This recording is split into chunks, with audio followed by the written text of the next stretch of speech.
Yeah. If I die tomorrow, I hope you hear these words. I ain't here to flip no birds or sip no syrup. Hope the future generations can get this urge. Stay woke, youngin', and avenge these nerds.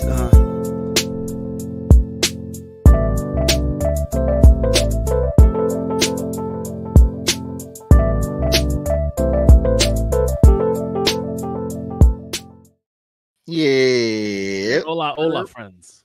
What's up? What's up? Hello, Tommy. Welcome back. Welcome back to the party. Hi. Hi. Well, hi there. Yes, Hi, Val is guy. not joining us tonight because she didn't do her homework assignment. She mixed up homework assignments, Miscommunique. but it's It's okay. okay, Val. We still love you. We traded a vow for a beard, and all is right with the world. I knew I should have changed my name tag to like Val. I should just, just show up. I think everybody has a substitute. Val the exception second. tone. Val the second. Oh man. Well, I'm breaking in this mug for All right, tonight yes, because it's an Seabass. awesome We know you episode. want to talk Yep, about the I'm fucking mug. breaking it in. Yeah, there He's we go. just, what is it? Tell us. It's story. always a thing where he's just like, He's just the like, thing, the thing, Ask me guys, about what I guys, have. The thing. Do you see the thing? Yeah, it looks nice. Is that a D20? Yeah. Where's that from? Was that from the Irish festival? No, found it at Spirit Halloween. Get the fuck out of here. You serious? Yeah. For how much? Your rent? No, 20 bucks. That's not too bad. Okay, that's not Watch bad. out for lead poisoning. That Yeah, part. well, you know, if I die. Live once. But the Irish festival was awesome though. The bacon guys were there. Had what was it? Chicken, ranch chicken with bacon. And Irish festival? toasted. Yeah, there was an Irish festival this past Sunday over here in what the Yeah, fuck's our that neck of town the called? woods gets Yeah, a lot of things. yeah. But the same vendors show up, but it's a lot of things. Gotcha. Yeah, I ended up getting this ring right here. Ooh, Oh, is very that the cool. Celtic knot sort of deal? Yeah. But the bacon guys were there. I ended up getting burnt ends with excuse me, bacon and honey cornbread. So fucking good. So Nice. fucking good. So Is there yeah, that any was Irish really food? bad. Yeah, no, unfortunately. See, there was corn hub there. A what? Literally. So these guys Did you like buttered corn on the cob? yeah. Yes, Yes. that's so perfect. Oh my And their whole god. thing was called Corn Hub. They had the shirt with the corn like this. I'm gonna And it was go like- get like a hub. That's I would have bought a great. T-shirt, man. I would be wearing that. They had, I'm surprised you didn't get a kilt. No, I That's didn't see any Scotland. kilts, That's but got- Oh, Scotland. Sorry. Yeah. I mean, I Yeah. guess technically, yeah. Yeah, Scott, balls mostly and balls. Scots. Scots. Never mind. But no, it was mostly cool. the There was a lot of like trinket vendors there. I ended up getting a shirt that said that was like it's a play on the Walt Disney sign, but it's just like malt whiskey. And it's just a bunch of bottles of whiskey and the insignia of like the Disney castle.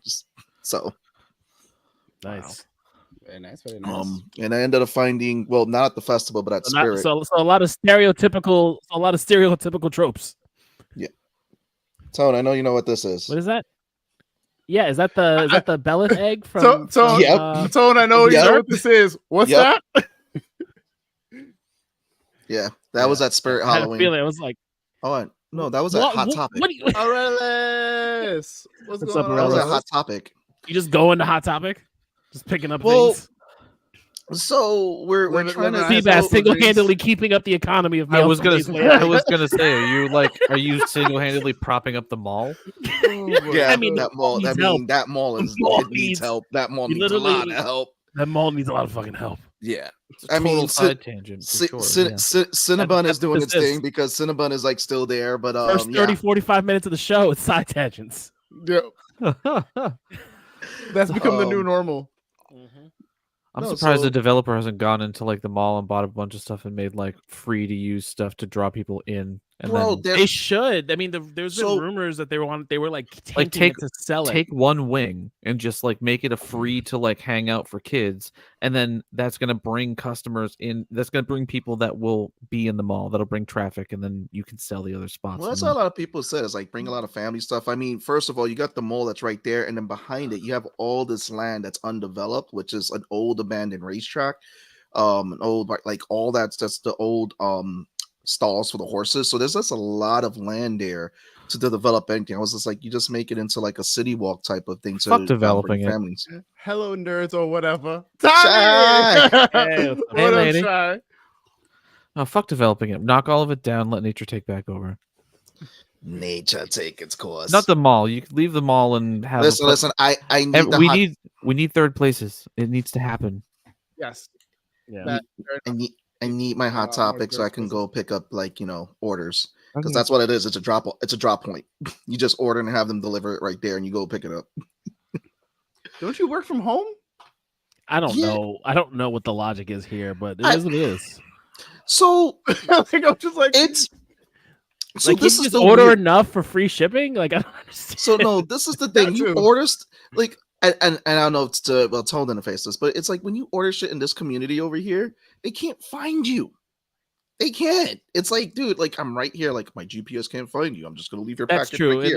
In the old spot, people were confused. Yeah. But like usually, like all the UPS trucks know what's going on. Well, not with the last package I got. That's why I have it. All good, Shy. Get some rest. Listen, hang out with us until you Feel can, better. and then go to Yeah, bed. then See, pass see, out. see the replay. Yeah, see the replay or So Just tell me, listen to us talk and mellow out and whatnot. yes. So tell me, it's been a while. How have you been? What have It's you been been a up to? while. Tired. Tired you've a been- lot. You've been busy. You've been cooking 150 many episodes of the main podcast Yeah, going. Sweet babies. Paid I campaign. can't which is even. good. I can't even fucking believe that. It is 150. wild. It's a End of the wild month, thought. it'll be 4 years. 4 It's not even years. close. We're not even close. Like to solve it. Actually, you guys are getting closer. Depending on what you do when Hoshino comes back. That'll be. oh, is Hoshino back from Summer Love or not yet? I don't think so. If he is, if Frim's back, then whenever Frim has reacclimated to being on the Western Hemisphere. Mhm. So I'm honestly tentatively saying like at the end of like the beginning of next year, I think he'll be probably in a better spot or like close to the end of this year. Just I don't want to rush him when. Yeah. Yeah, because you It's figure just by the this- time like it's already we got one game left in October, November, and the holidays coming up. Probably do have any- one. We'll probably have one session in November, one session in December, One, and then skip- holiday game, if anything. Yeah, if anything. Yeah, fun ratchet holiday game that we ever. Oh my we always God. do. Oh, for sure. We for sure. shall not share the story of those who we cannot share.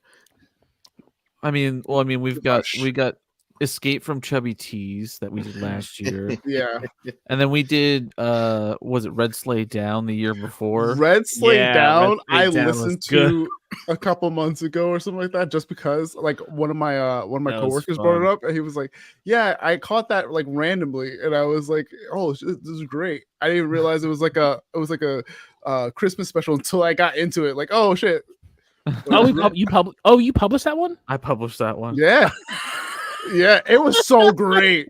How could I not? It was so good. I loved my All of them was great. my grizzled it- old dwarf. It's literally like Yeah. you and I think Tay's character looking at me like, what kind of job did you think this was, kid? Oh, that's your dad? Oh, that's your grandpa? Yeah. Oh man, you're in the Started- family we business. just kid." started making up backstories for you for your boss. I was like, yo, this is my first day It was here. I don't great. know what I'm supposed It to was do. great. And then the twist at the end. Oh Oh, it my happened again. God. We'll send one of his clones out Oh man. Yeah. again. Yeah, no, this happens like every so often. It just Miss Part Claus of the doesn't even magic. care anymore. yeah, it is what it is. Man. He's Yeah. obviously a powerful wizard. Like, Yeah. So you dropped Blood and Booze over the summer. yeah, we had some. Oh, man. actually, yeah. I mean, I guess technically the prologues, and then Prologues, the and then first one. official- we got to hear this. We finally released the succubus story. Whoa, man, what you've been Oh. sitting on for so long? My audio is so terrible in those early Blood and Booze games. I think that first one, you were between microphones. Your microphone had died, and you were waiting for your current setup, or at least the beginnings of your current setup. Because this is all of this stuff was from 20 New York. Or no, was it New Jersey still? Oh, You were you were Jersey. in the other house though. I was in Kenwood. Yeah. Yeah. 2022, I think, or Okay. late 2021, early 2022. Yeah. Yeah. So it's like all old. It's all. Oh, I mean, Yeah. we needed that long just to have the material that we have currently. There was a lot less gray in my beard. I look at old videos of us. I was like, I had not a single gray in my beard when Young we and started. spry. Young and spry. Now I'm just like, the fuck is all this coming from? I just turned 30 and I got into D&D and I'm 35. Oh my god. Ugh. You know, got into D&D right before the world ended. I mean, you know, Honestly, it's probably the best thing that could have happened because they sort of forced us. Like, we have nothing else to do, and every other Saturday night I get to talk to people I know. So Yeah, I think it kept us sane too. yeah, Like, no, kept it was us definitely sane, gave us it was a something to blessing in do. disguise. Especially that was the time also when like we had D&D every week, right? Because we had Turf game and we had Tommy's game. So like it was like such a nice. and then we had the month. Then Blood and Booze was the monthly game too. So Yeah, once a month it was game happening. 77. nice. Nice. I'm sorry. Yeah, Yes, you had to play. You had to play first edition. Was that during Satanic Panic? Oh, probably. probably. Probably. Yeah. If I say Thaco score, do you have like a panic attack? Is it your nom? It's like, oh, no, man. please Do you know no. what? Do you know what Thaco is? Mm-mm. I think it's like threshold hits for armor class at 0 or something like that. Because basically, you used to subtract armor class to when you were hit. Like it was stupid crunchy. It's just from what I remember. Thaco. I don't know if that was first edition or second edition, but I know I started with second edition in 86. Wow. Wow. No. Yeah. There was no I what was it? Of course. And then to hit armor class 0. That's I knew it had. wild. I knew it was hit armor class something along those lines. I hear horror stories about Thaco. Oh man. Yeah, my D&D foray was what was it? It was me and 3 other husbands got together.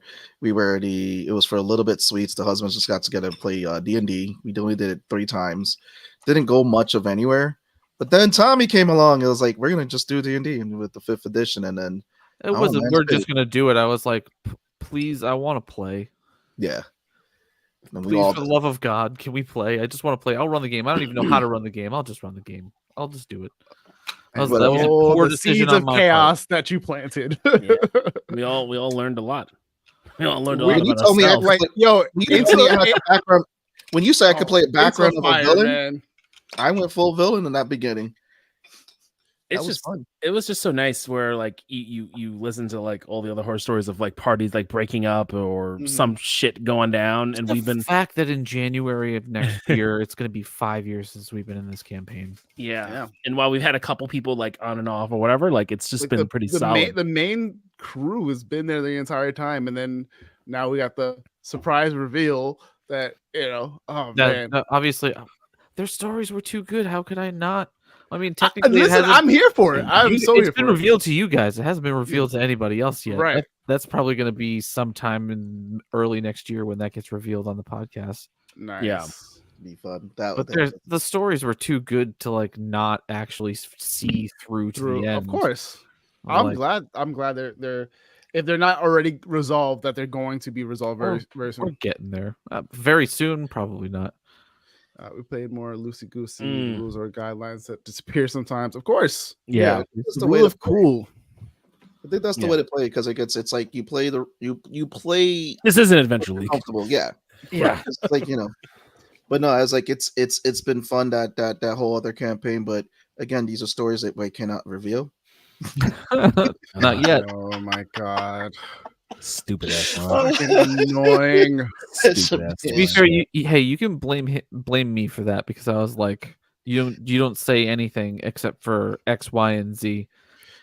Yeah, but it's just because I wanted to have that reveal. I wanted everyone wanted No, to be able to do the reveal. it's fine. It was just this whole character change, and we're just like, yo, who? What is this? You know, you spend I don't know, a couple months playing time with a person, then you don't see them, and then they come back, and it's like, I don't know who this jackass is. That was fun. couple months. It was like a year and a half playing. You know, comes until back Kyber left. coming back married and children. Like, what the hell's going on? For Dagheart. Yeah. Aren't they doing? I haven't looked into it, but you're doing like a holiday one shot to like a. I believe so. Yeah, maybe it's interesting. I have a bookshelf with games that I really want to play. So, yeah.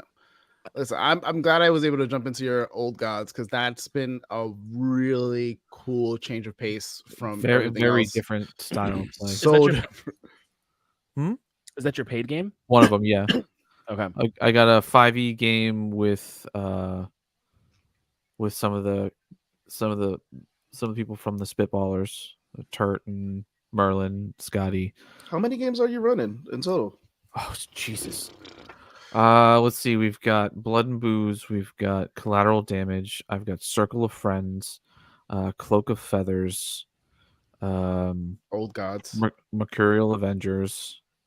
If I can find the time in the day, which I probably won't, eventually I'll jump back to the Infinity Bazaar with the Lost Boys and do Ty and Bosco and Sage.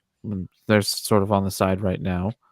You got Old Gods, the Three Sisters, and then I play. So that's what, like 6-ish currently.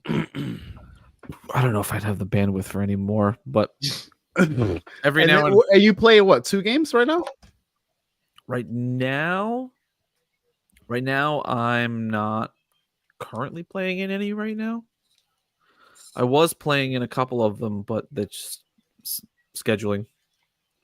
The bane of everyone's existence. Yeah, the real BBEG of Scheduling is always the BBEG for everything. Life happened for my campaign with Meander, and then life happened with my campaign for Omi, my Bard. Yeah. But playing a Bard was fun. I got to play a Bard again for the first time in a while. Same kind of Bard as Hoshino, actually. A Spirits Bard. Oh, nice. Nice. How'd your TikTok live game go? That was good. It was a fun time. I got to kill a lot of things. I got to be I played a Barbarian.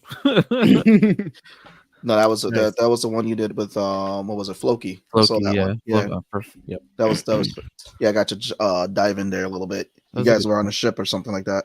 Yeah, something along those lines. Yeah, it was a great one shot. I've done that one. I did another one shot. That one shot was the I one am going to be running Animal City or something like that. Something like that, I think. Sphinx City is what I believe the city was. And I believe the end of November, I'm going to be running a one shot for Grimstone Gaming.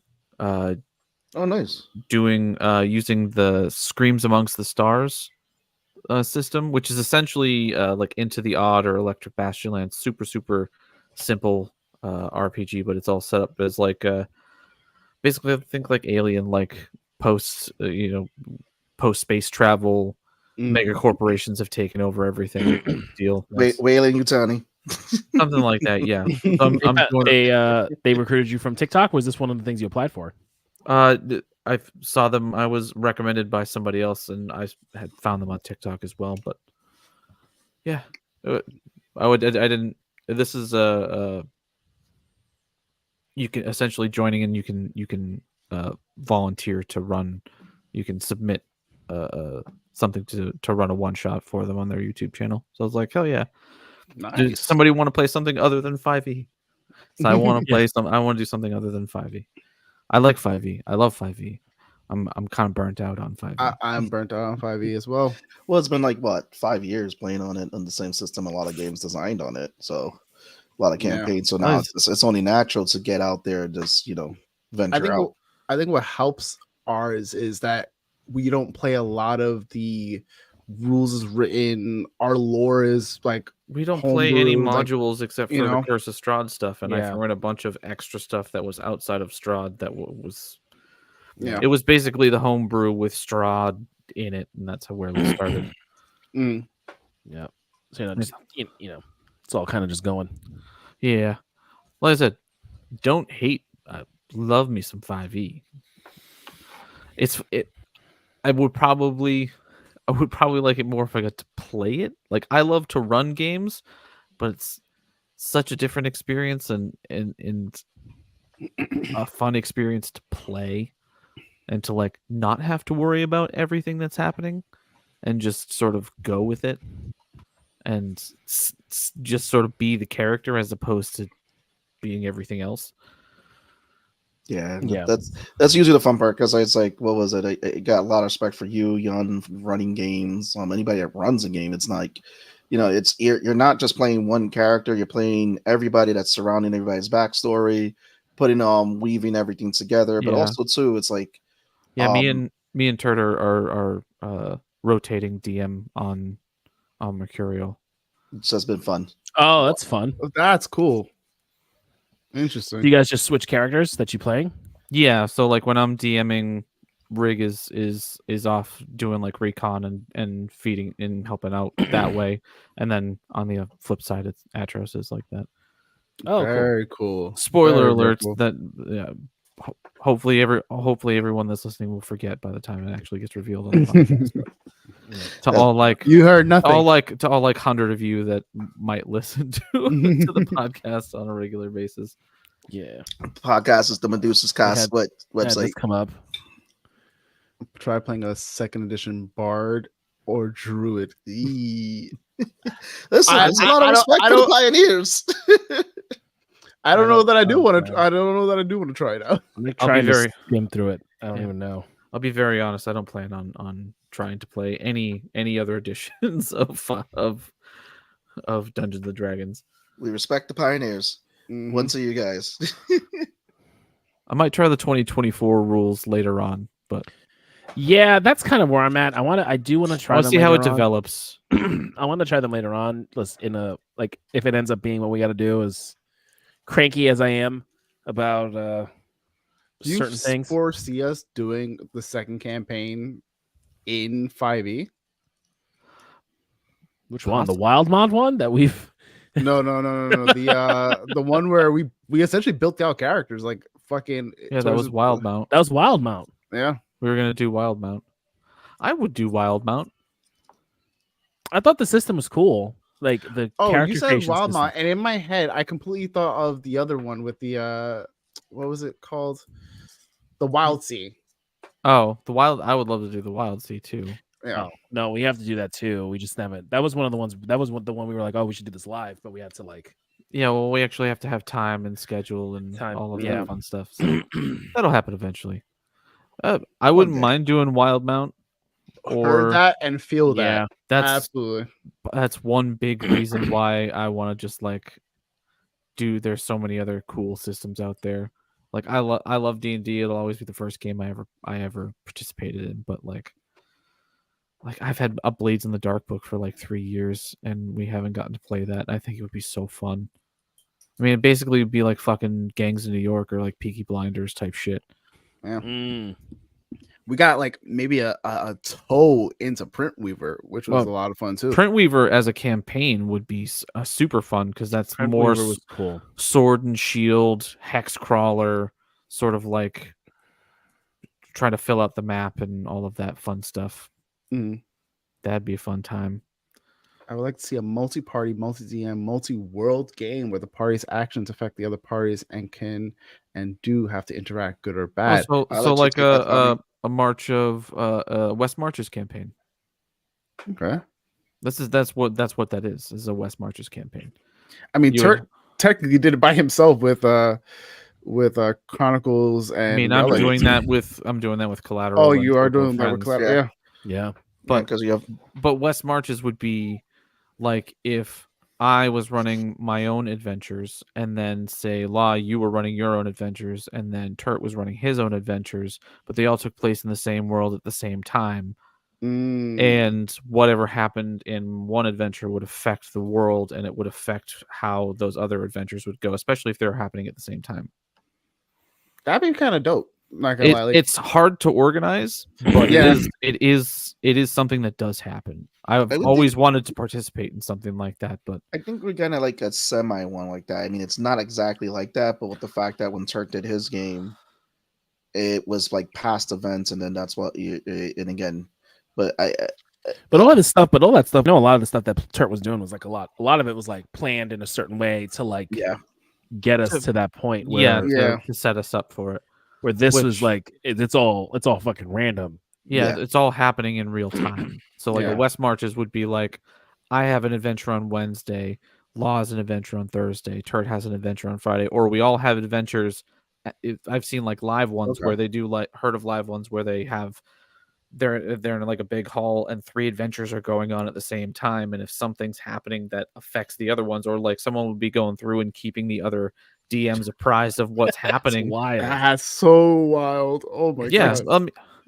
That'd be like, wouldn't that be so bonkers though? It would absolutely. It would be so cool. Bonkers. It would be bonkers. It's just one of those things if it's just like like wanting to do that type of stuff in person, but then like really just the world's a RD. Yeah. Multiverse of madness. That's collateral damage. That is the premise of 3 planes of Cascade. existence. Yeah. Yes. Man. The multiverse. But yeah, I mean that's pretty much it. Basically been running stupid amounts of games. It makes plane shifting OP. Yeah. But now we're on but yeah, we're talking D&D. We should just jump into Vox Machina because it's back for its 3rd season. I'm very excited for season 3, but I'm also like Stephen Strange's D&D the end boss of scheduling. Yes, super facts. Oh man, absolutely. Instead of the dark hole, that's the Google Calendar. Yeah, absolutely. It just turns into a text-based campaign where you're running through the TVA trying to like rearrange events in time so that everyone has time to sit down at the table. Yep. It's like, hey, can we retcon this thing? That's when you just jump into like Kids on Bikes or something like that. A different system is just you're playing as you in the TVA. Like, shit, we gotta get this going. We gotta find a spot. It's like real life can't wait, man. Real life doesn't understand. D&D needs to be played. Real life I need an escape. Give me my escape. Give me my escape. I want to feel important for 2 hours. Yeah, exactly. I want to feel like the world just rests on my shoulders. Oh man. I want to say cool shit that I could never say in real life. Right. Yep. Just wantonlessly murder bad people and not have any law system to abide to. Exactly. We're just vigilantes that everyone's happy with around. Yep. And just have a shit ton of money and no one pays. You have to pay taxes. Yeah, taxes. What are those? Taxes. How about us saving your town? Is the taxes that we pay? That's the tax. That's the tax. I have this big ass bag of gold and platinum. I would like to rage. Yes. Yes. In OG D&D time, continue between games. Interesting. That would be interesting. It's because it was all dungeon crawls. Yeah. Okay. Or at least that's what I hear. Don't take my word; it's like fact. But gotcha. But what was just said is 100% true.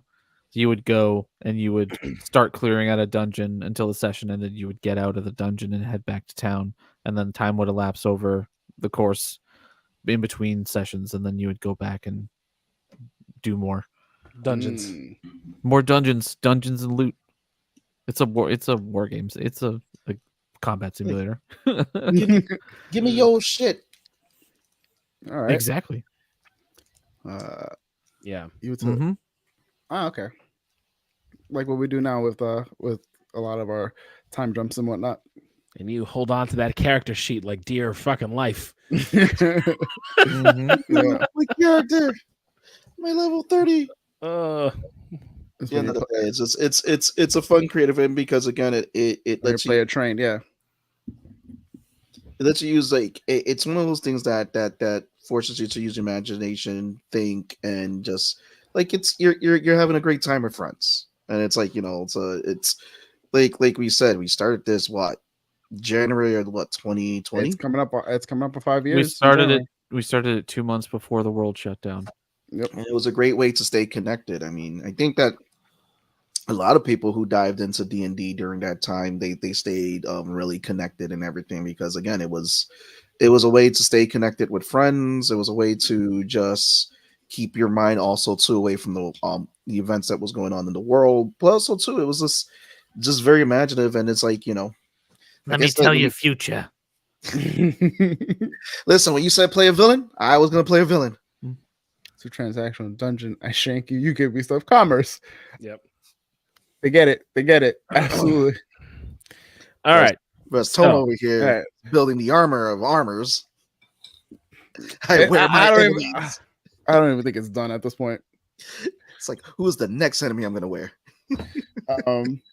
So let's jump into VOX. Yes. I want to know from you two, Tone. I'll get to you second, but because Seabass, you don't have any like real knowledge of what's going to happen and where this campaign is headed. How are you liking season 3 so far? So, as someone who didn't listen to the podcast, I'm really liking the series as it is as a fantasy series. The characters are just for me really well written, but also too learning that people have acted these characters, and obviously they had to change whatever they need for the show to make it, cohesive for the show. I'm just it's a breath of fresh air on a fantasy animation, and pretty much Lantronic, may rest in peace. It's just every character from all the characters who you would be like, oh, that's probably an NPC who was in the game, to like all the main characters. And now in this third season, those first 3 episodes, you're not given too much, but obviously those who listen to the podcast know what's going to happen. But it's like you see the evolution of the characters through their relationships and everything. And again, it's just been a fun ride. And I think it's a really great series for those who didn't listen to the podcast or play D&D to really dive into this world and can just like, oh, this is just a really great fantasy animation. Tone, as someone who does know a little bit of what's going to go on, what are some things that, at least if you've noticed so far as like a change, something that you didn't expect, or something that you're like, oh, that was probably a change for the better? So like I will say the Chroma Conclave stuff, I didn't really follow as much. I know like the major beats. Okay. I will say like what this show does for me every time we watch a new season, I feel like I say this every time, is that I love watching the action sequences and then knowing when, like, okay, like how many fucking rolls did they do to get this right? Like when Vax is like flying and he has to I'm sure he had to roll a stealth check while he was hiding from the dragons, and then as he gets out and he's flying and dodging all the fire, and like that main sequence, like how did it happen while you were watching the tabletop recording session to what translates onto screen, and are they like kind of shifting things to kind of make it a little bit more smoother, making the transition a little bit more smoother to get to the point that they're trying to tell? Because I always found that interesting. Even like when Pike does, like when she blocks something that's really strong that you think is like gonna take anybody out, I'm like, okay, well, what fucking spell was that, right? Like, or like what cleric action was that for her to do that? So that's like one of the things I like, because of, to Seabass's point, when you watch it just as a fantasy series straight up, it's fun. Then you start thinking of like the D&D mechanics of how they had to translate it from tabletop to screen. Yeah. And I think at this point of the campaign, or at least this show, I would argue that they're better at the rules and the system than they were when they first started, especially with the Briarwood arc. They were still getting into that transitioning from Pathfinder, if memory serves, and then got into the whole 5e kit essentially. But Tommy, now to you, sir. Is there anything that you've seen that, as someone who, like, you obviously know front and back what's going to happen, what to I'm not expect. that obsessed with it, but yeah. But is there anything that you're looking at like, oh, that was an interesting choice, like that was not where I would have went with it, or I feel like they've made really good decisions with it. Like they've obviously condensed this down a lot. There's a lot of things that they condensed into like different points. They switched out who Raishan originally met them as. It was supposed to be Seeker Assume, and they have the Keeper instead. But like I honestly don't remember if the eggs thing was a storyline in the campaign. It was something mentioned, but I don't think it was something. It wasn't like a pivotal plot line that had like a time limit. I don't think they hatched for that final battle. No, because like in the campaign, they defeated the Blue Dragon that was in the first season before they even did the stream. Yeah, and then they beat the dragon, the Black Dragon, and then it was it was black, blue, black, the White Dragon, white, green, and red. Yeah, so they then where they're going into the 9 hells is where they fought. It's where they fought. I can't remember the White Dragon's name, but they fought him there. I think if I remember correctly, they actually used like the gate spell to bring like Vorgal. Vorgal. Scanlan had a 9th level gate spell scroll and brought like this big ass summoned a big ass demon to fight the dragon as like a distraction. It was one of those like, let them fight. Oh, and they just walk back. Yes. Okay. It was 100% like they fought. Just let him do the thing, and I believe that's where they also first had. That's where he also first had Mordenkainen's magnificent mansion, and they had Chase Scanlan for the first time. Yeah. What else? But yeah, they're definitely condensing stuff for sure. Because I don't think that the armor was. I'm very wrong on this. It's been a long time since I've listened to the first campaign, but if I remember correctly, the armor was always down in the city of Dis, and they were in on Corel for something totally different. But the first time, and I think they went down the second time and met the Empress of Ank'Harel to ask for their help in fighting the actual big bad that's going to be showing up from much later in the campaign. They went to hell after the White Dragon, just before Thordax in the stream. Yes, that seems about right.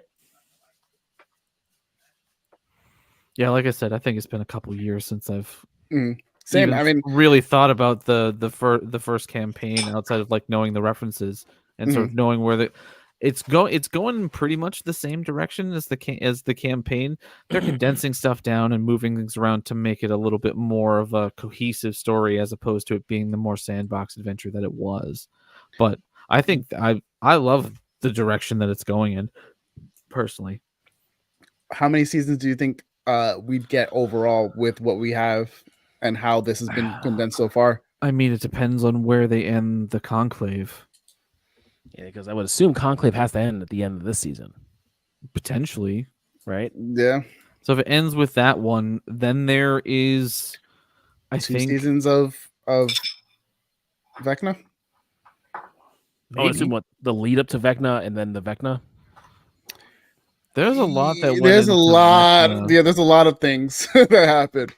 That Vecna arc is like 40 something episodes sessions, because the Chroma Conclave, I believe, ended like in the 80s or something like that, ballpark. Yeah, and then the last bit was all the Lord of Secrets type of that whole thing that got hinted in the first I think like the first or second Briarwoods episode.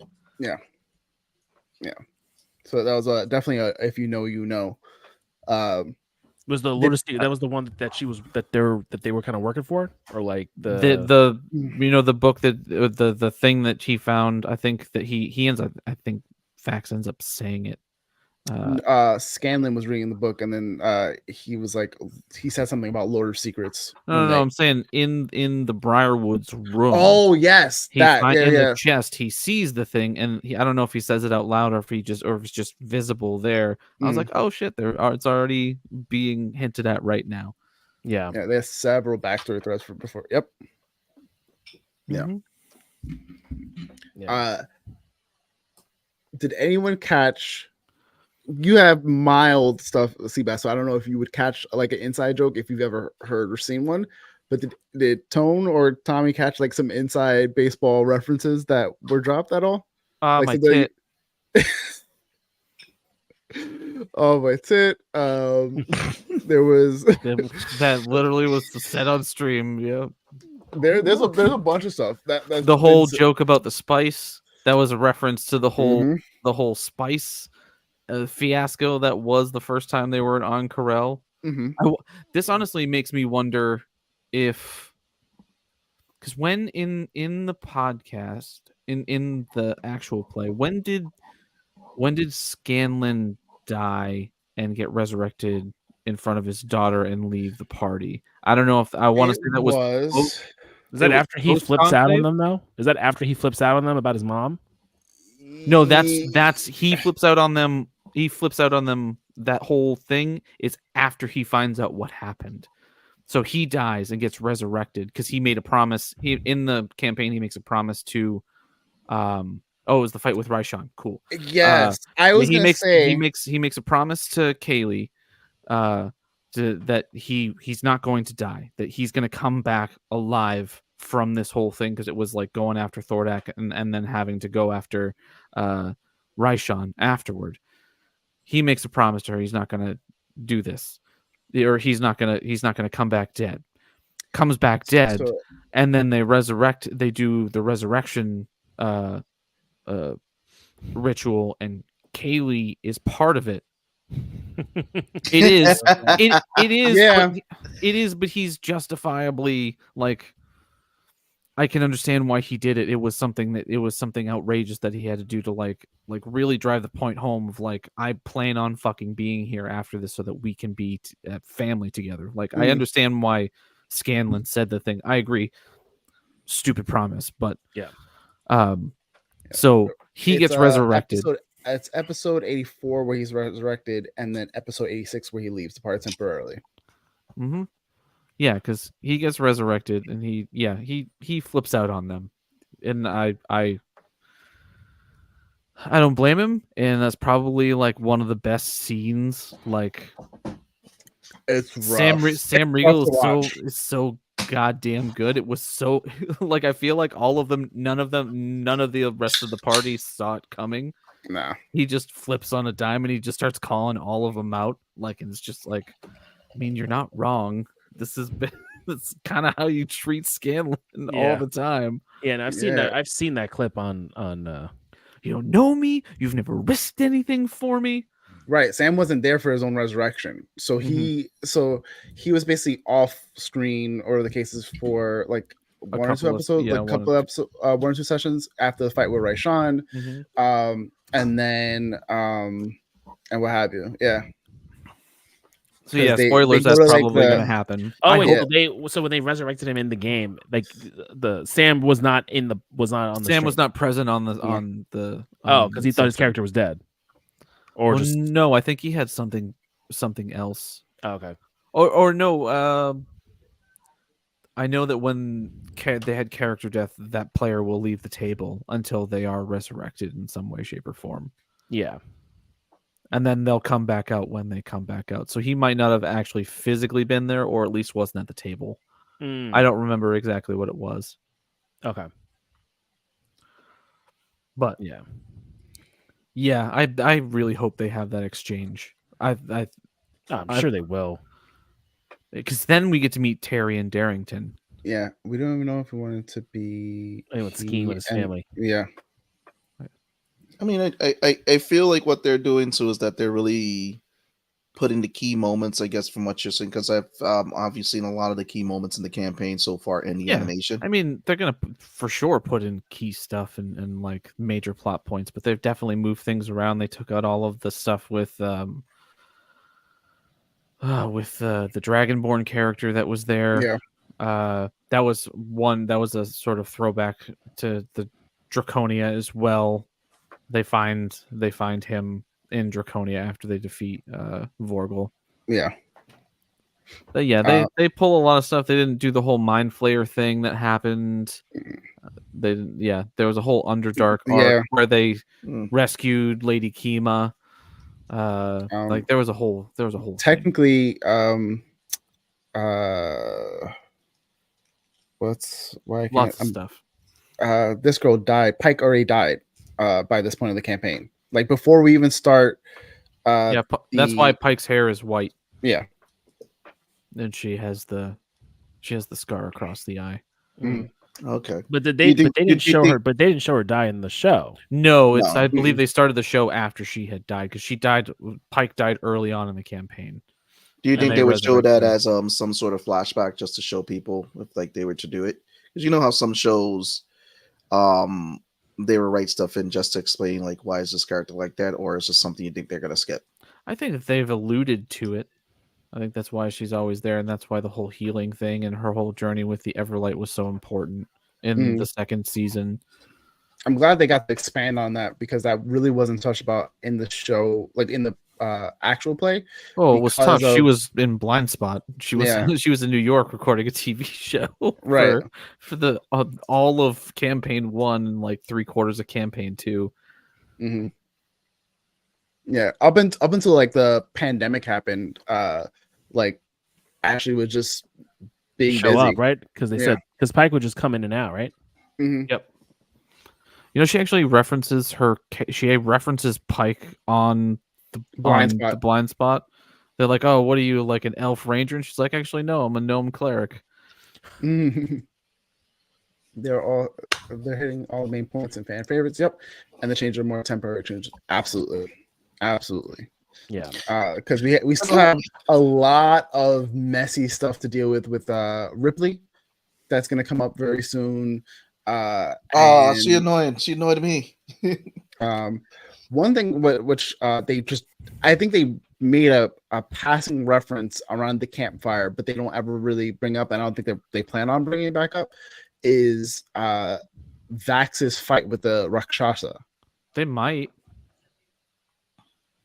Because that becomes not a major thing later, but there's a reason why later on it happens again, and it affects 2 members of the party that time. If I'm they not mistaken. They end up having to go down. The part of going down into the 9 hells was them going to kill the Rakshasa, so it doesn't kill Vax. So likely they probably won't do it because it's not a huge plot point. Right.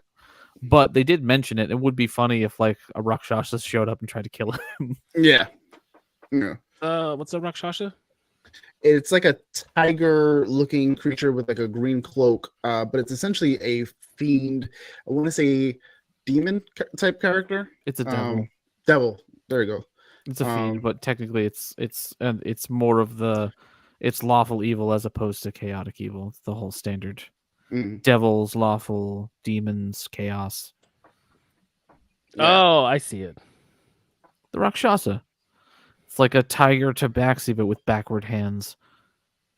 Yeah. What the fuck? Yeah. Yeah, it's a little crazy. And they've got some really cool powers too, and they're great combatants. Really? Oh yeah, super fun. I feel like you've either unleashed them into one of your campaigns or you have them as your back pocket. Oh, I'm stealing some stuff from the Rakshasa. I might not have the Rakshasa, but some of those abilities might pop up in some bad guys. Make it interesting. Yeah. When you give a DM ideas. But so we get the first few episodes. There's literally a lot of the repercussions of season 2. they realize that while having some of the vestiges, it's not nearly enough to like really take on Thordak as of yet. And he basically tells them that to their face. He's like, "Yeah, like these vestiges are fucking pointless. Like, Yeah, you guys are just simply you just need the reflector chest. right. They need that. You need the unibeam. They need that. They also need that cloak that you see Ripley have. Percy eventually gets that one in the campaign. Mm-hmm. That is a very fucking powerful cloak. Let me tell you, like it is a fucking. Pike gets the armor. She gets the chest. Yes, Mhm. she gets to play of the Dawn Motor. I was really loving how they did Ank'Harel and they did Marquette. I kind of, in my head, I always saw it like a Aladdin-esque place, but like way like fancier, I guess. Yeah, those guards had some fucking powers, man. Like, what the? Oh, they're Oh, there's a reason for that. they're busted. They're super busted. There's a reason for that, and it has to do with the leader of Ank'Harel. Mhm. Has not been in the first 3 episodes. It has not been revealed. Obviously, it was a big plot point. Is that leader like a dragon or something something else? Because like when that leader came out, you Yeah, can see she that got the headache. yeah. Mm-hmm. Because I'm like, she only gets the headache when dragons come by. I'm like, uh-oh. Correct. Yeah. Yep. Correct. Yeah. Window. You got a bunch of dragons, but not all of them are all about the conclave, but they're just ruling places. Oh, you'll like I said, you'll see they're very especially for the first campaign, Matt is very. Yeah, we're good with spoilers. I mean, like, Seabass is the only one who doesn't have a lot of the big spoilers, but That's fine. I'm still gonna watch the show. right. Yeah. Enjoy it. We know that you guys got the Well, I mean, knowledge on it. To be fair, Sebastian was the one who suggested dragon. Like, I mean, Right. No, but I guess in general for the whole of the campaign, like I know, like all the And big- honestly, it's like I hear Lol talk about it all the time because what was it throughout the pandemic? It was always like Lol was like, all right, I got my game to play, but I gotta go watch Roll 20 right now. I gotta go watch Critical Role right now. Ah. And he would always bring back the stuff and all that. So it's all good. so metallic. Okay. Mm-hmm. So in this world, they do the normal chroma. yeah, bad. that's how Matt's old school with that stuff. He's Okay. That's dope. Yeah. That's dope. Yes, that's a big part of it. Ancient brass dragon. Oh. They are very powerful, very powerful. and the lightning stuff is their bag. Mm-hmm. Oh yeah. Yeah. Oh yeah. Hence the guards of the emperors Having lightning powers, having thunder sticks. Yeah, essentially. I was like, no, don't pass up on them. No, they throw a punch and they're all like, yeah, sure, they're just guards. Right. How every party is when they see some random ass guard. It's just some regular guy. This is my boomstick. Literally, like Gilmore looked at them and was like, "Yeah, I don't think you guys quite understand what this is," until they started running after them. They're like, "Oh shit!" Yes, they did. Thordak and the Emperix. Yeah. Very. So just so I understand, because I'm trying to, I feel like I didn't get a good understanding of what the hell is the stone in Thordak's chest. It is I can't remember exactly what they called it, but it's essentially like an elemental stone it was like a magical anchor that they basically Thordak was was just laying waste to shit, so all of these powerful mages got together, created this anchor and anchored him into the elemental fire plane. Yeah. Okay. Okay. And then So the other one. So there was a out. giant. Yeah, it was basically just a giant weight that was holding them, like keeping them locked in that plane. And then Raishan came in and said, "I can't break it, but I can put it inside you if you help me." If you help me. And he's like, "Yeah, say less." Oh I'll yeah, help you. never And mind. That's when Rashawn fucked up. Yeah. Yeah. It's oh shit. You know what I just realized? If they finish if they finish Chroma Conclave this season, not only do we have Vecna, but we do have the rest of Keyleth's Aramante, which gives us a whole lot of other stuff. That's gonna be. She has to go to 2 more places, right? Yep. Because she did fire last season. Yes. Yeah, she still got the water. And that's they're probably gonna start talking about her mom at some point. Yeah. Yeah, the water trial is very Yes, good. I'm super pumped for Terry. Yeah. You know what's funny? So I pumped for Terry and Darrington. I remember Tommy telling me about Tyrion, and I was like, I don't know, because it was at the point where I like kind of knew like he was gonna come up, but he was like, "You're gonna love him, you're gonna love him," and I was like, "But I really like Scanlan. Like I get he's a dick, but like I like Scanlan." Different. And then Tyrion grows on you, like he just like he's really like fucking weird fit for the group, but it's a perfect fit for the group at the same time. Yeah, it was great. The reveal was awesome. Mm-hmm. But yes, Terry. I would love and to see Doty, write this down. I would Jeremy. Oh snap! Of course, no beer bar will be joining. Yes, what's up, Doc. What's up, Doc? But I would love to see if they end the entire season 1 on these 5 seasons and or the campaign 1 on these 5 seasons where Vecna is the last bit. I kind of want to see them do like bonus episodes of the search for Grog and all the other stuff, because I feel like it ties a lot of like ends that would be nice, because you do get stuff in the wedding. They still could do it. They can just make it make the season where they end it with Vecna like episodes 7, 8, 9, and then episodes 10, 11, 12 can be the wedding and all the other stuff and like your epilogue. True. I do have to say that episode 3 was the spicy episode, along with the I'm in my feelings and my breakup moment. All right, parallel stories. That doesn't last. No, I know it doesn't last. But it's like it's so interesting, like how they like that whole thing with Vex coming to the door naked. That happened. In the campaign, like almost beat for beat, and it was like, and you just see Marisha going, "Oh, it's a power move! It's a power move!" It's great. No, that definitely is a power move. Like, it's like talk about what before. You want to talk about before portion pre-stream. But yeah, it's a very I cannot wait for you guys to see some of the later stuff. I've already caught up to like episode 6.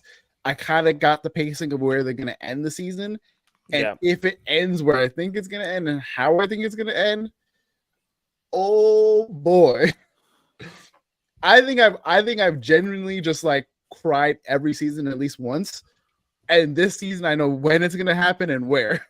It's gonna be rough. Like I say this, my three favorite fantasy anime going on right now is Vox Machina, Overlord, and I was reincarnated as a slime because I'm just loving the worlds that we're seeing right here. Reincarnated as a slime is a very, very good fantasy anime right now. I'm sorry, I wouldn't. Travis wasn't there for that one, right?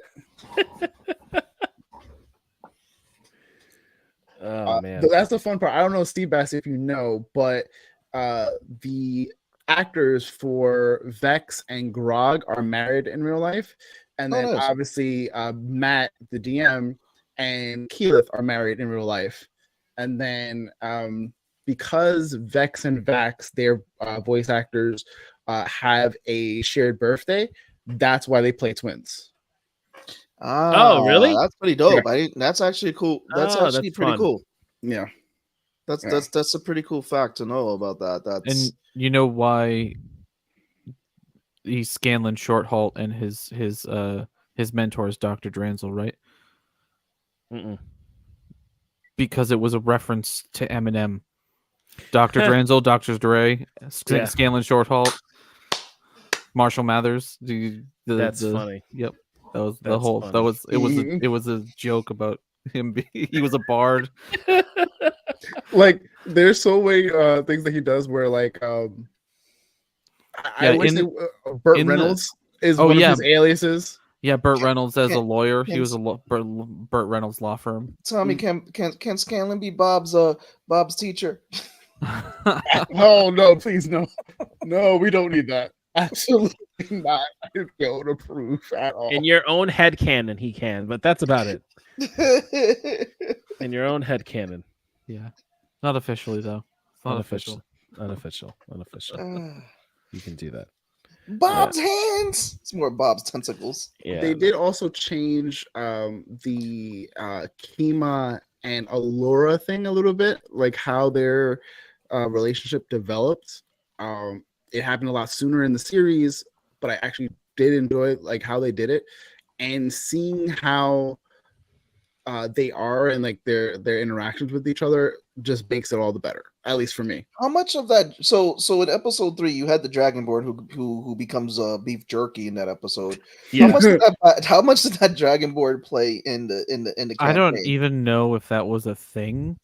Yeah, If I don't anything, I remember- feel like the Red Dragonborn was a stand-in for. I don't know if it was on purpose or if it was just it happens to be a Red Dragonborn, because I think. Oh, what the hell was his name? Oh yeah, one of the players was a Dragonborn. He was a and got kicked out the Dragonborn. series. Yeah, he ended up leaving, but Yes, and I Liam don't- picks all of Sam's characters. yeah, I don't think. Really? Yeah, Yeah, there's zero reference, I think. yeah, no, I think that was just a plot device to push it forward. Orion was the actor, and then the Tiberius Stormwind. That There was the you fucking go. name, I believe Tiberius. It was at least his first name. He yeah. was a Red Dragonborn and a sorcerer. Oh, okay. Yeah, And because then I remember he left on good terms or bad terms? Ooh, Not- very not- bad. it was terms. bad. I remember reading. I remember reading Yeah. about that, and it was just like, yeah, he was a player. It's something. I don't remember specifics, but they just kicked him off the show. That's why a lot of times people will say like, you don't have to watch anything up until the Briarwoods, because it's rough getting through those first like 27 sessions that he was on the show, because he was just. I hate saying this about you, like hardcore. Like it gave off a lot of like main character syndrome type of deal, Oh, Mm. one of those.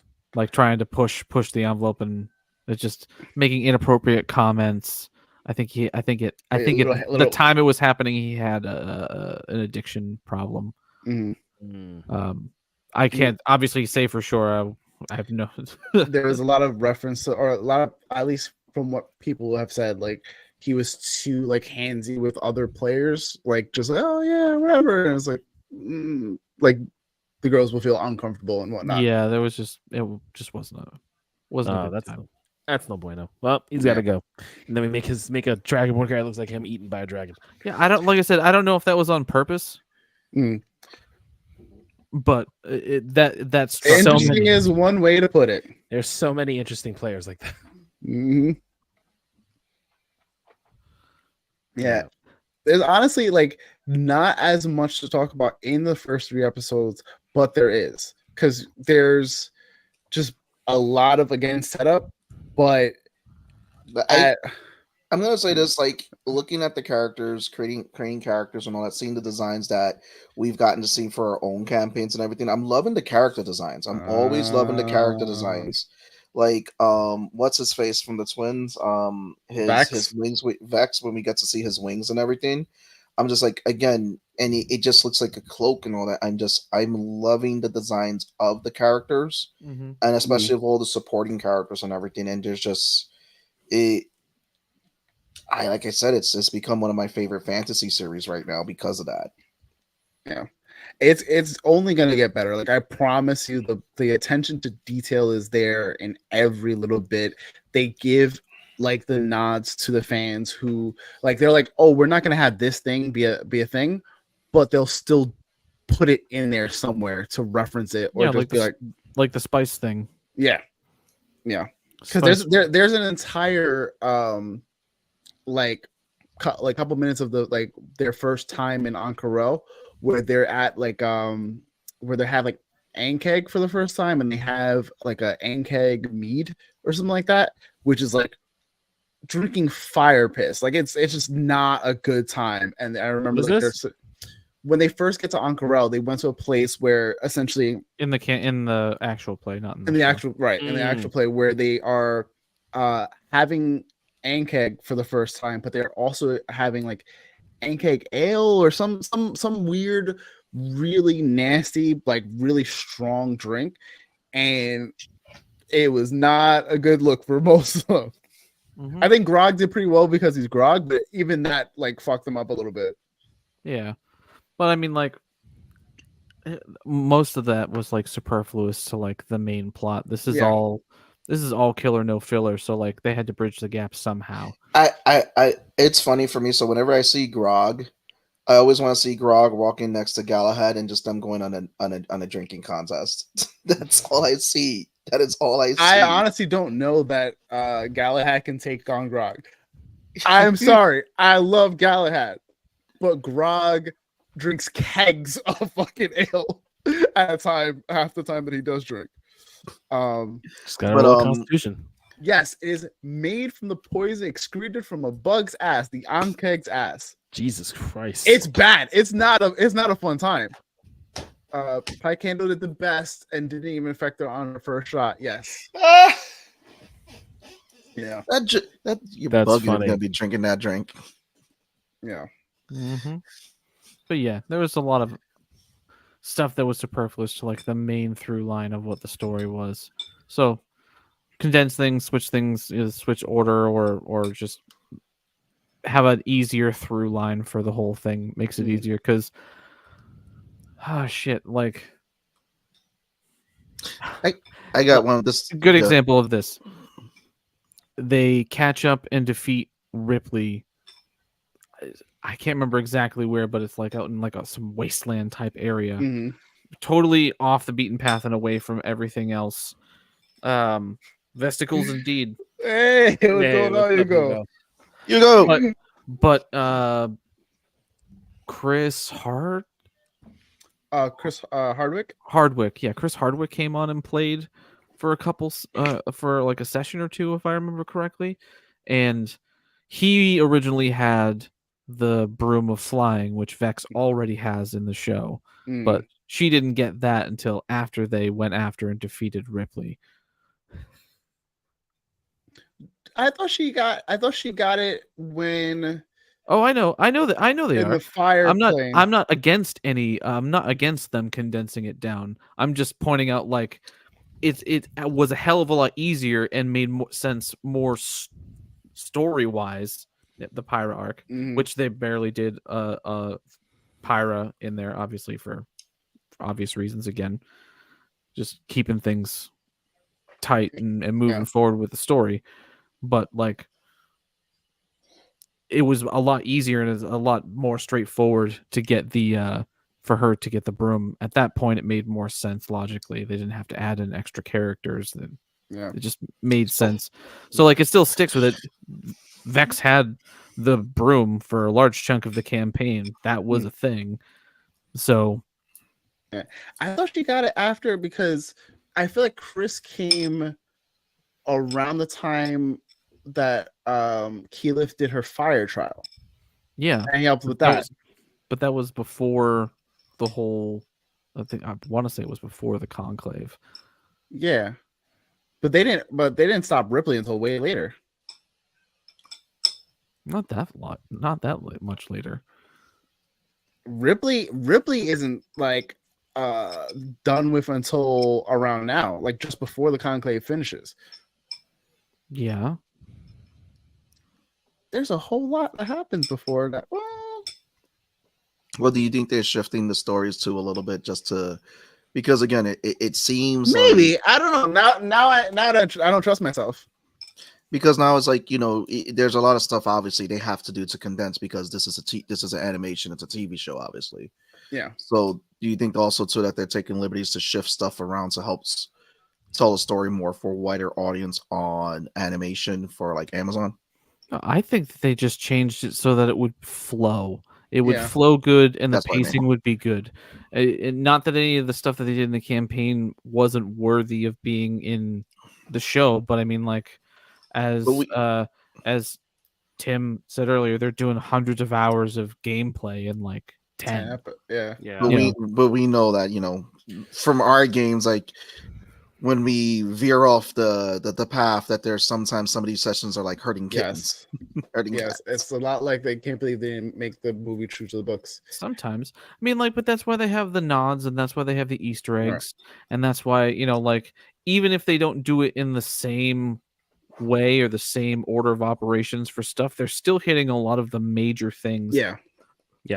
That needed to happen, whether it happened the way it did in the actual play versus the way it happens in the animated show.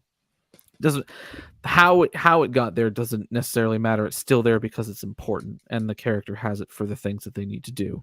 So, like, absolutely, we're seeing the cloak. I'm totally blanking on names tonight, but the cloak that Percy eventually has, that's going to be a big deal for him to get. The armor that Pike is eventually going to have. Them going down into the 9 hells. It's a nod to what he does in the campaign. Yep. Wait, they showed the portrait in the episode? No, I think he's going past. We haven't gotten to the. We haven't done. Well, this is only the 1 through 3, right? We haven't done all. Yeah. They have released 6, so I believe in 5 or 6 they do.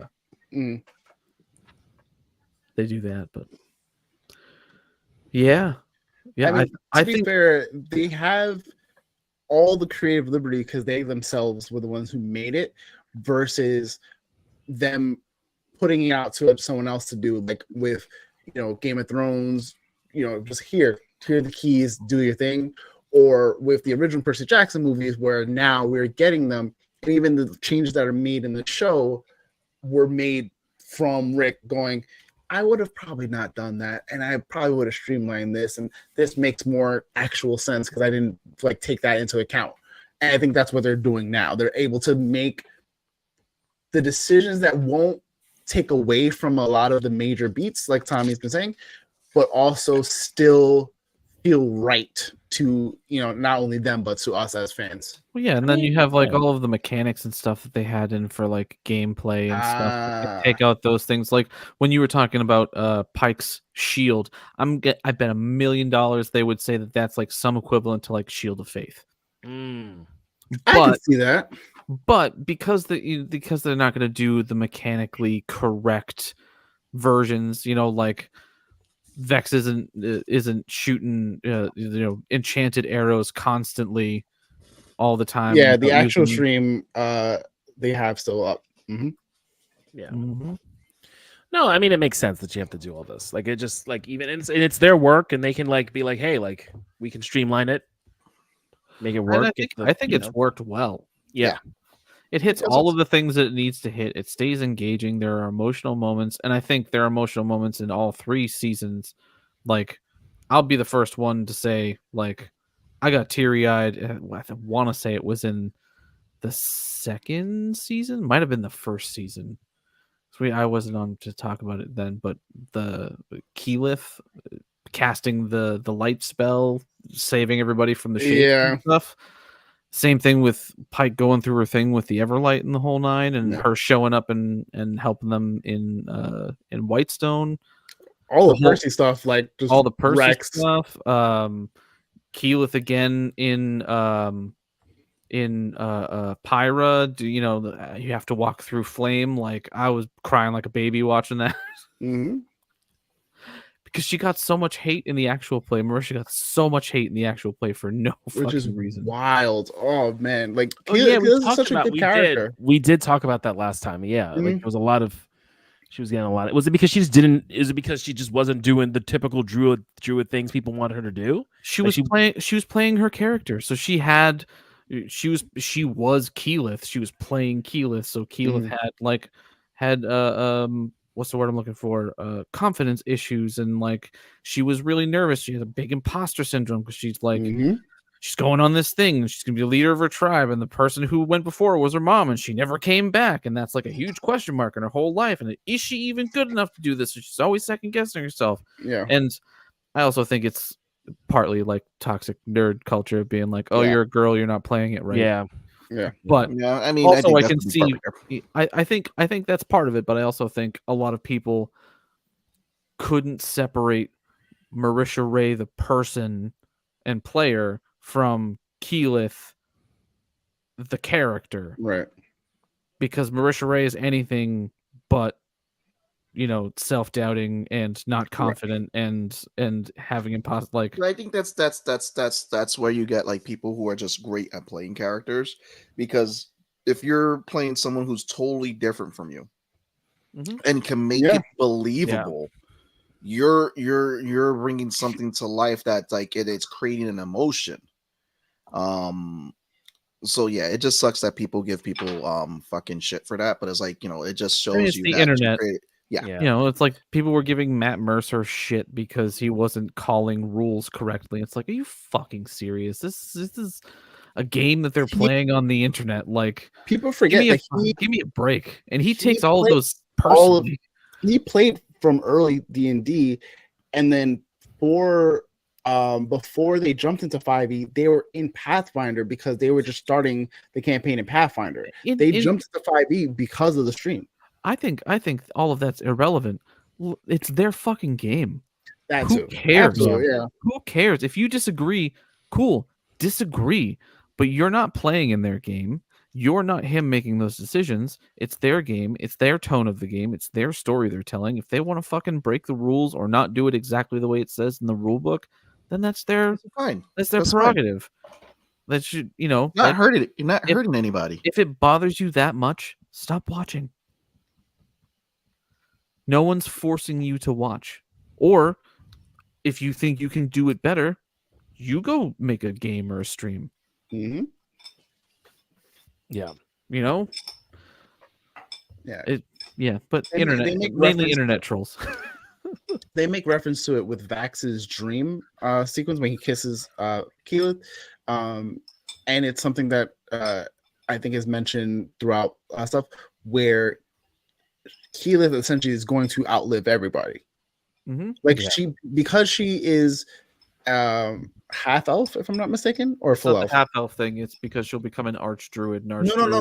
That I know, but she was already going to have a longer lifespan than most because of the elven half. Not really.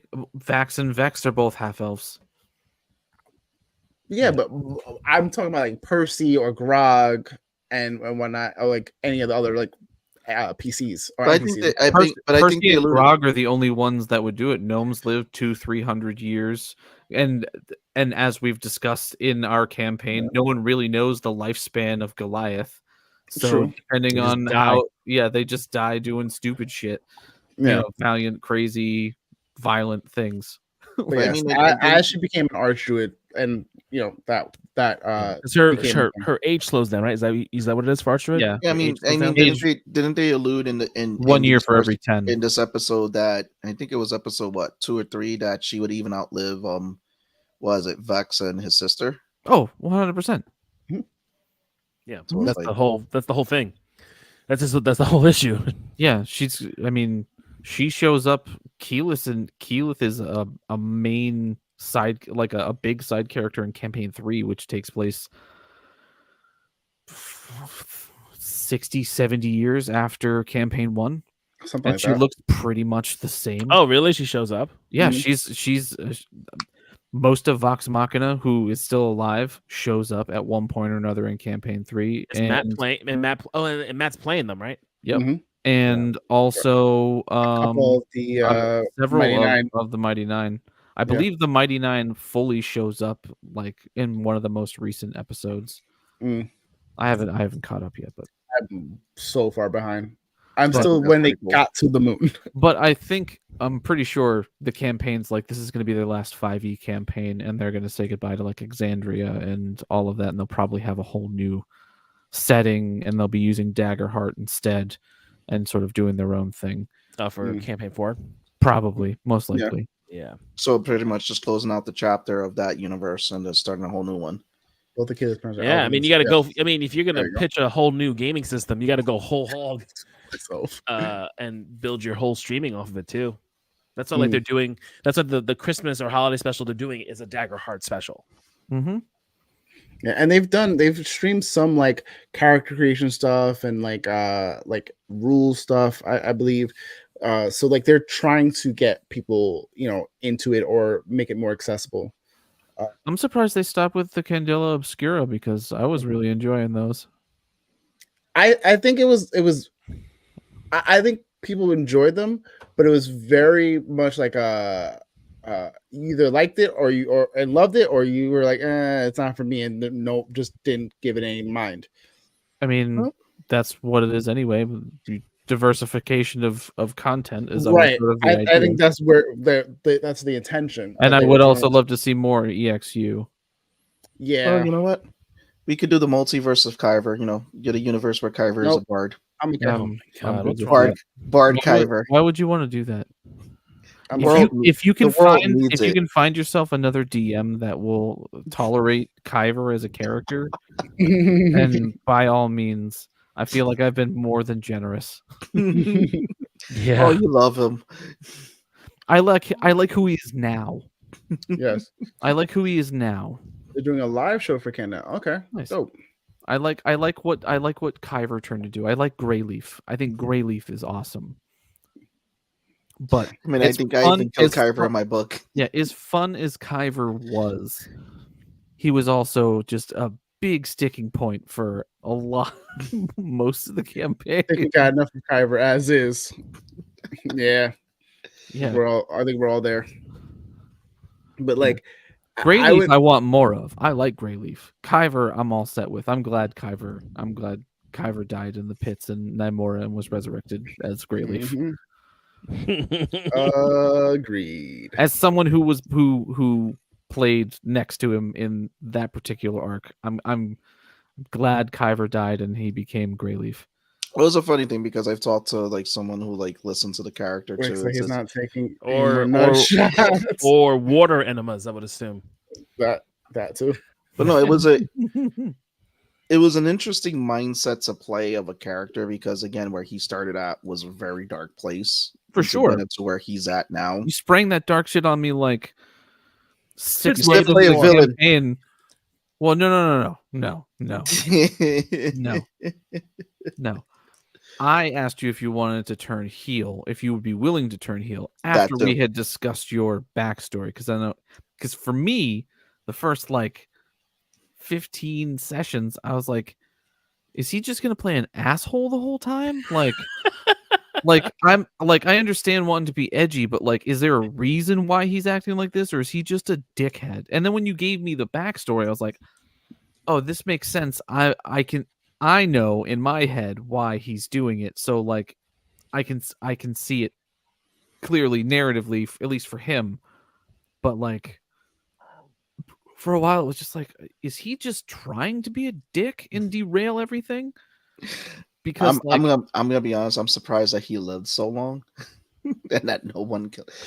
He's not gonna wantonly murder you. He had that idiot luck. He had the blind idiot luck of like when he needed to roll really well, he always rolled really well and got himself out of this ridiculous situation that he was in.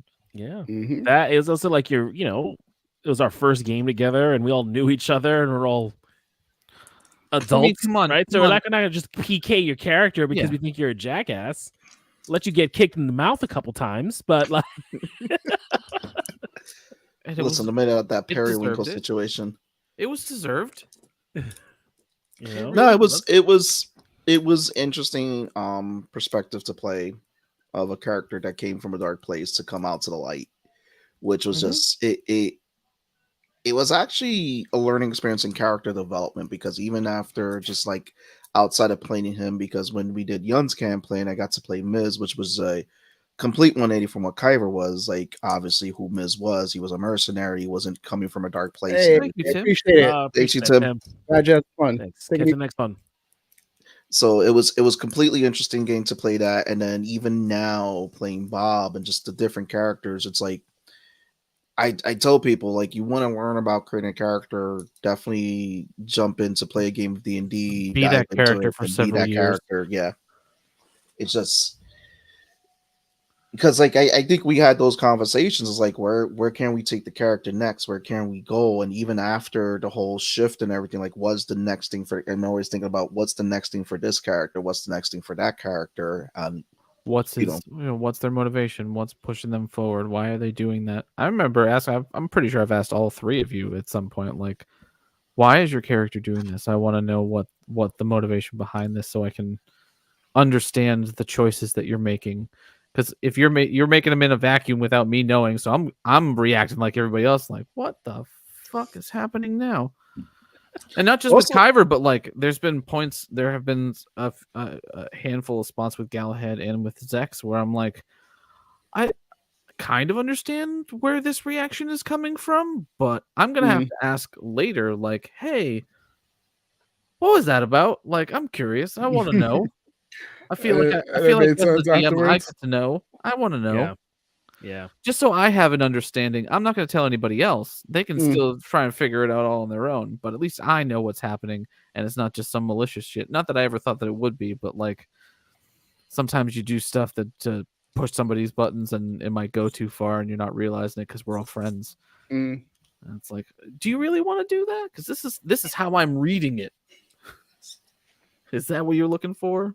No? Okay. Let's maybe like I said, it helps you learn the in and outs of character development. Like maybe I don't do that. It's not gonna work.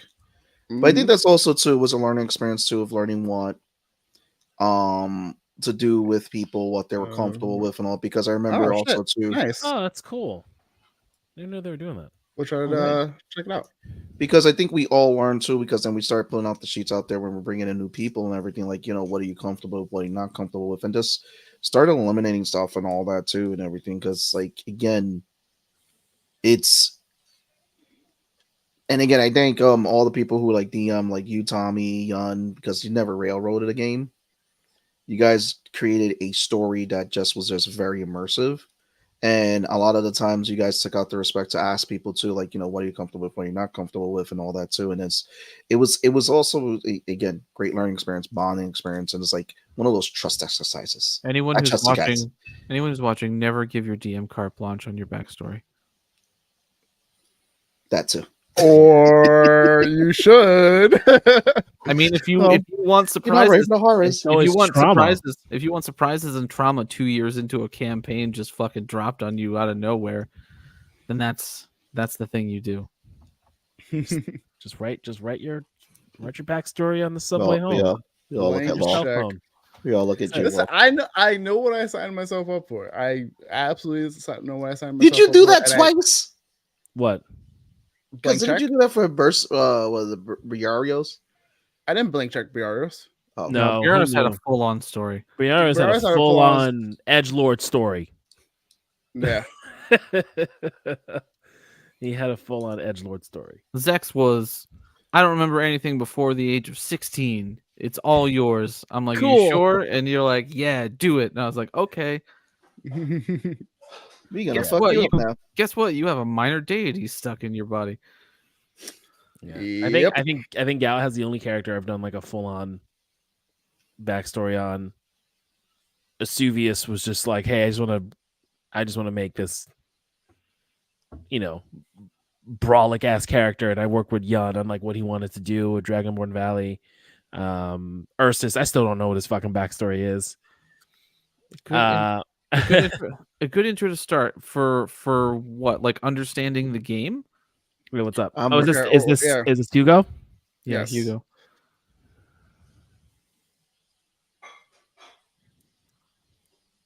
Like what kind of intro are you looking for? Because there's a lot. Like Hugo to give you like the beats, so like you can like come in and be like, hey, I know this shit too.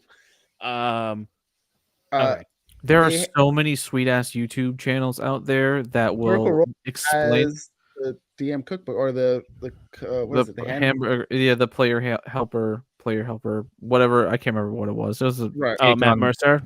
Yeah, but I mean, like, there are a lot of ones that are just dedicated to like, this is how the game works. This is how you play, and then also like watching actual plays happen and see what things get done and how they resolve conflicts.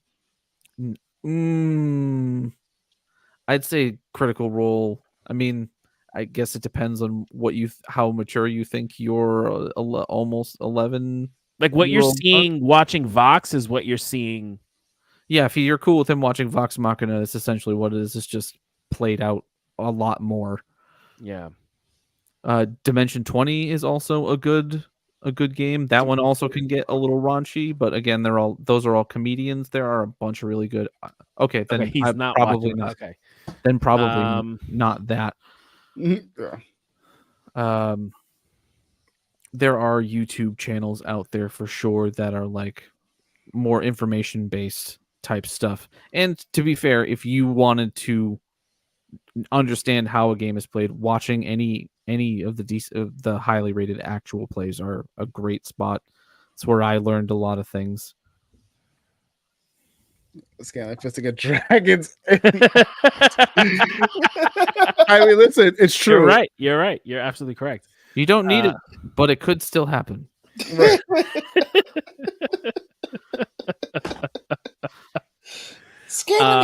Yeah, or even just like listening. There's a couple YouTubers like this D&D Shorts who's really great. Yeah, he has a lot of good stuff. He's got a lot of good stuff. There's this dude, Dungeon Dad, who does like creature stuff, and he talks about the lore behind different creatures. 60 does that. To be fair, they haven't even dropped the Dungeon Master's Guide yet, and they won't be dropping the monster manual for the 2024 rules until next year. Yeah. I mean, you probably better off if you're grabbing them books, getting the core books from 2014. At least they'll have a pretty good idea, because most of the stuff in the 2024 stuff is just augmented versions of that one. And if he's into it, he can go into the 2024 stuff. Although I don't know if they're already playing 2024 rules. I haven't really even looked at them. If you can ask him, like, what campaign are they doing? Like, are they doing something that like they're doing a module? Is one of their friends making it up, or they're doing it based off a book? And then maybe you can get that book and kind of read it and kind of see what they're kind of doing, so you can understand the landscape. Just to kind of get a view for it. I mean, because if they're going full homebrew, then yeah. Okay. I have no idea from the character sheets online myself for this whole. I know. Got it. Diving in head first. That's how it starts. Way to go. That's how it goes. Be prepared for lots and lots of character sheets. Yeah. If you ever want some cool builds, we can get you some sweet builds. Yeah. You want some min-max builds? I'll get you some sweet min-max builds. Whenever I hear min-max build, I just look at Tone and I just remember that one game. Oh yeah. It was like gave him fucking carte blanche. Oh yeah, I can have the fucking Sword of Zariel, whatever the fuck that shit was. Sure. Dig sure. grave. Give you the he just gave you the shovel. I mean, really, D&D.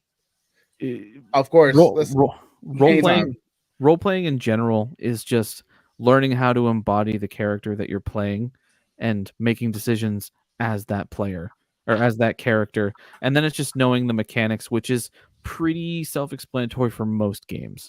So 5e is a little crunchy, on the crunchier side, but not the crunchiest game that's out there. And it's just kind of knowing what things do what. And then, I mean, like, that's really it is. The numbers, once you figure out the numbers, it's D&D is mostly I'm this guy, like yeah, like and math rocks. Math rocks for sure. Yeah. But like all of their characters are vastly different from one another. And they all have their own personalities, and they make decisions that, like Briarios would make the same decisions as Zex. Vesuvius would make the same decisions as Galahad. Miz might make the same decisions as Kyver, but I don't think Bob would. Yeah, that part. Depends how deep on the bottle Miz is. Yes, right. That's true. Very true. Yeah. But like 99%, at least for me, mechanics are a small bit, and I think the fun, at least for me, and I feel like for these guys as well, although rolling big numbers on dice and combat is also really fun, getting the crit and getting the kill. Like, that's always a big high. But yes, math rocks. or DIY with a 3D. Like even those would have been cool too. But like, listen, a set of dice is always nice. But even custom ones, like getting 3D printed ones or 3D pen ones, I think would have still been appreciated too. Just even taking the journey with him. Oh, for sure. It's I think it's like, it's really the journey, because it's the journey with friends. You're bugging out and everything. And it's just one of those, again, it's I'm gonna sound cheesy. It's a bonding experience because it's like, you're just having fun and joking and fucking around. Create a mentor character and you can help role, like do his backstory and figure out stuff for what he's doing. And you guys essentially learn together, which would probably be really nice. For sure. Yeah. A lot of good stuff. I feel like we're gonna hear later on that Hugo's like, he treated me, he turned into Scar and threw me off the rocks like Mufasa. Do you know what kind of character he's playing? Oh, that'd be dope. Because if he was like a warlock, you could be his patron. That'd be dope. That'd be funny.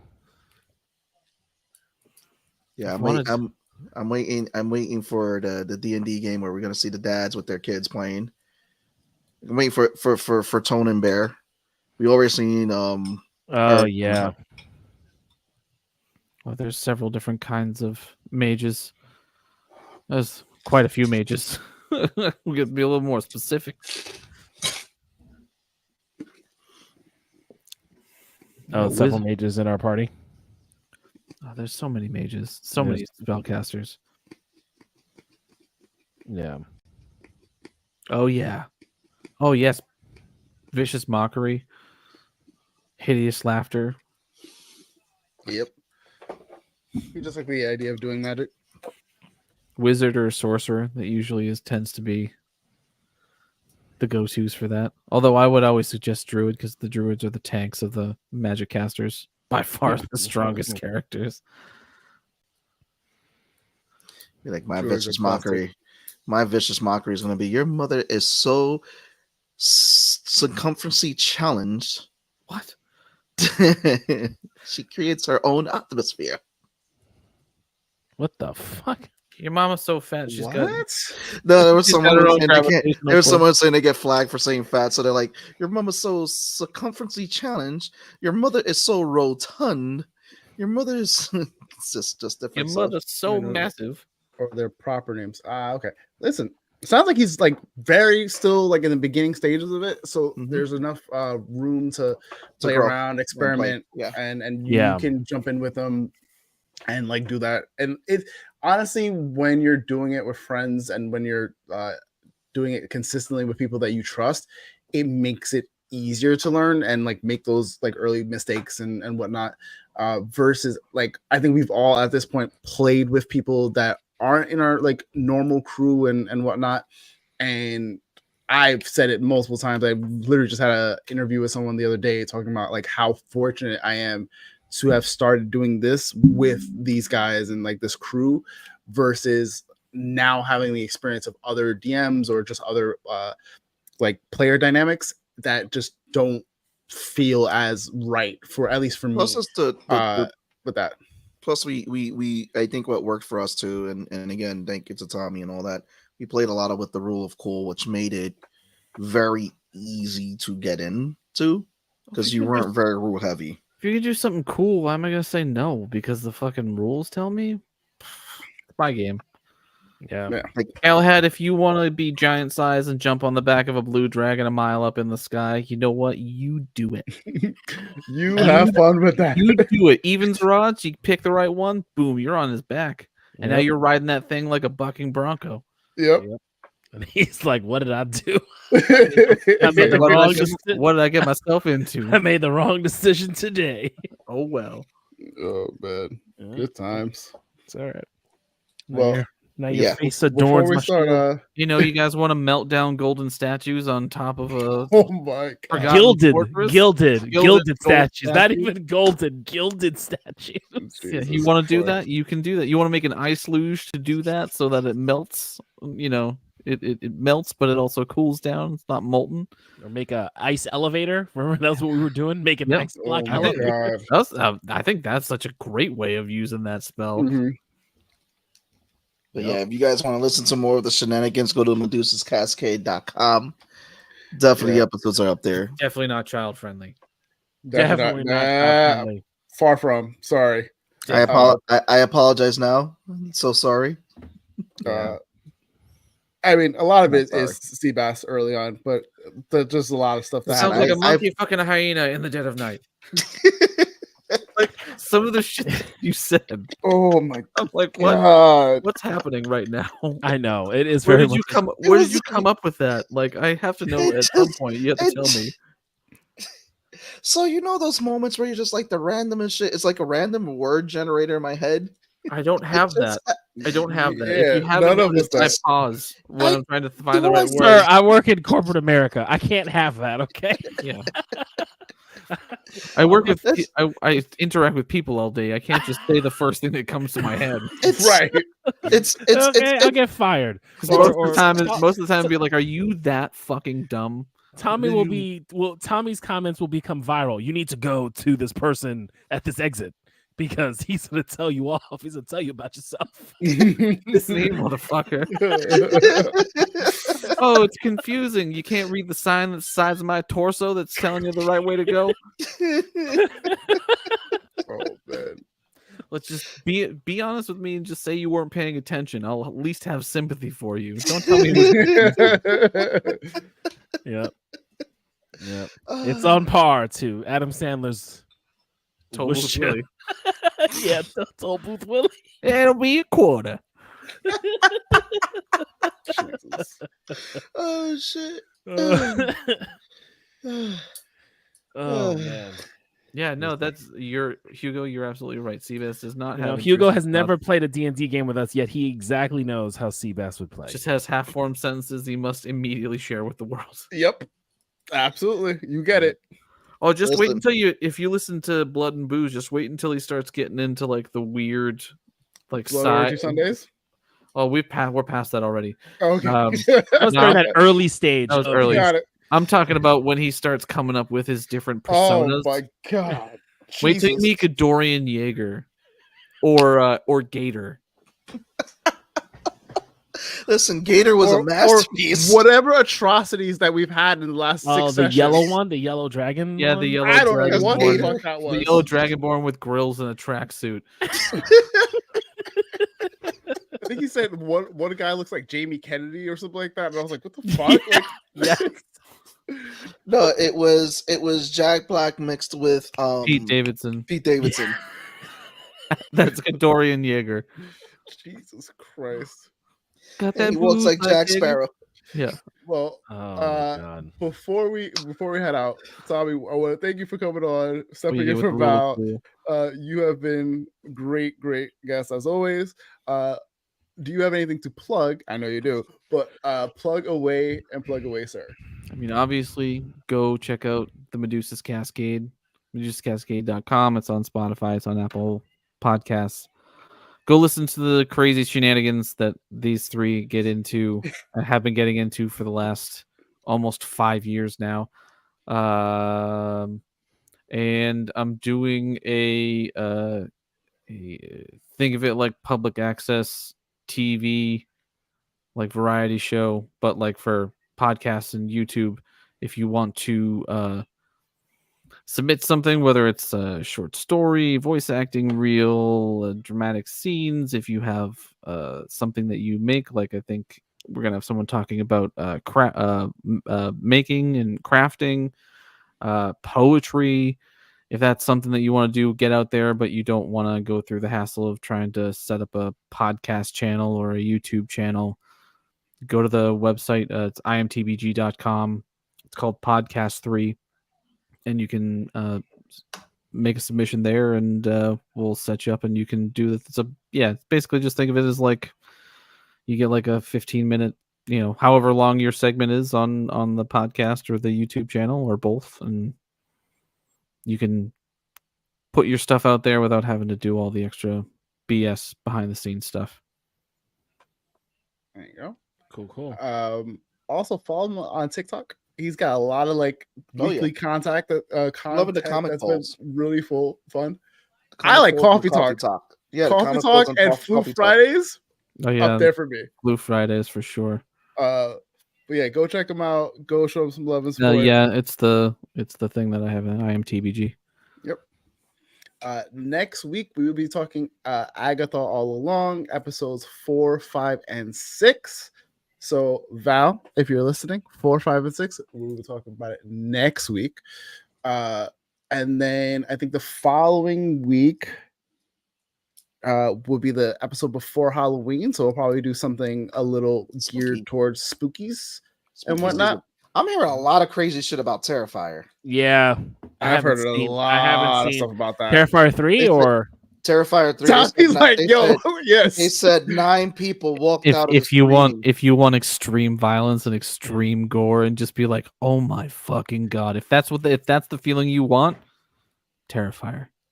I was just gonna say this. The only spoiler that they're giving is that there's a kid count.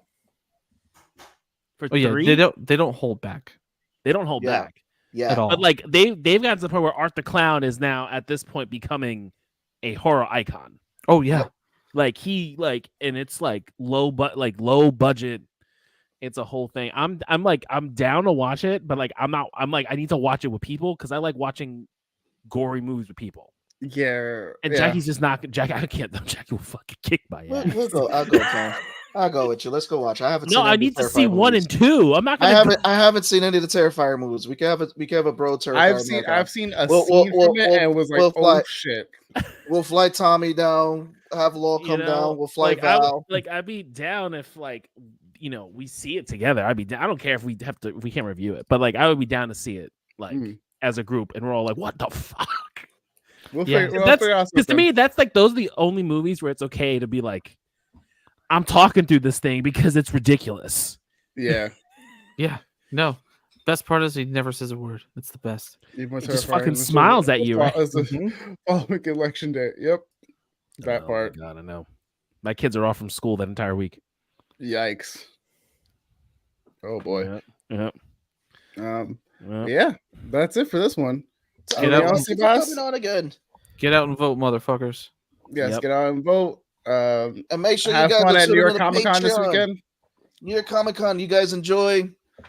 Oh yeah. Seabass, you going? No. Oh. Going to your house on Saturday. Oh yeah, you are.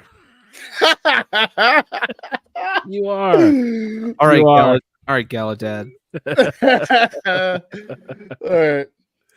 I'm taking us out. All right, homies. Beautiful beat music. Later, Doc.